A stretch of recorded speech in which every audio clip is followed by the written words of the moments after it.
musharaxa aadan maxamed ciise aadan gaadaale ayaa hoyga uu magaalada Garowe ka degan yahay ku qaabilay dhammaanba isimada gobolada Puntland. aadan gaadaale oo qada sharaf u sameeyay isimadaasi ayaa gurigiisa kula hadlay.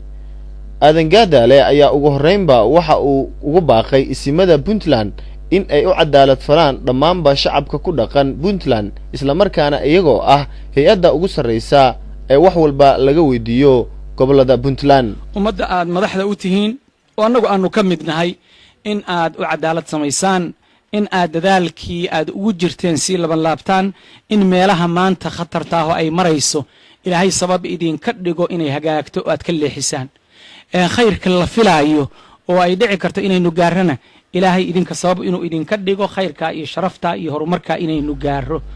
aadan gaadaale ayaa dhanka kale sheegay in isagu uu u soo gurmaday Puntland isla markaana uunan ahayn nin dhaqaale doon ah balse doonaya in uu wax ka qabto dhibaatooyinka haatan ka taagan Puntland. anigu shakhsiyan waxaan ugu soo gurmaday Puntland dhibaatada maanta in haysata ee uguma soo gurman inay tahay Puntland meel xoolaheedii la qaybsanayo aan qaybtayda ka helo uguma soo gurman. runtii waxa laga niqaashayn ama laga debate garaynayn waxyaabaha ina ku gaarka maanta in lacag been wadankeena lagu abuuray, in dalkeena qaar la qabsaday, in maanta gobolada qaarkood qofka habeenkii jooga inuu xabad isku ilaaliyo iyo inuu soo cararo ay taagan tahay. garaad jaamac garaad cali oo u hadlay isimadii halkaasi lagu casuumay ayaa waxa uu halkaasi ka jeediyay hadallo kooban.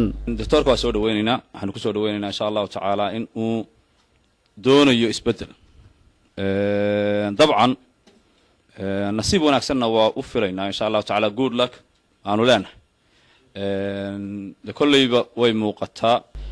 abwaano Soomaaliyeed oo iyaguna halkaasi goobjoog ka ahaa ayaa suugaano halkaasi ku soo bandhigay. toban hal gudoon lagu garto yaan soo gudbinayaa ee gar loo dayaba gaadaale waad kaga gamaysaane go'aan qaadasho iyo geesinimo gaar lagu sheeg gacan furan garsoor iyo tacliin gudubtay loo raac codkarnimo gundheer iyo dulqaad loogu gogol xariye gayigiisa iyo ciidu waa lagama gooyaan gobbaa lagu yaqaan garangar iyo geedadaygnimo ee burji cadowgu kaga gulmo iyo gabayna sii dheere gar loo dayaba gaadaale waad kaga gamaysaan.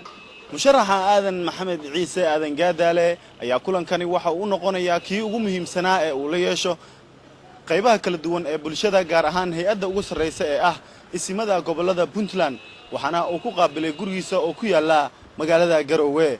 cabduqaadir maxamed mursal, Universal TV, Garowe.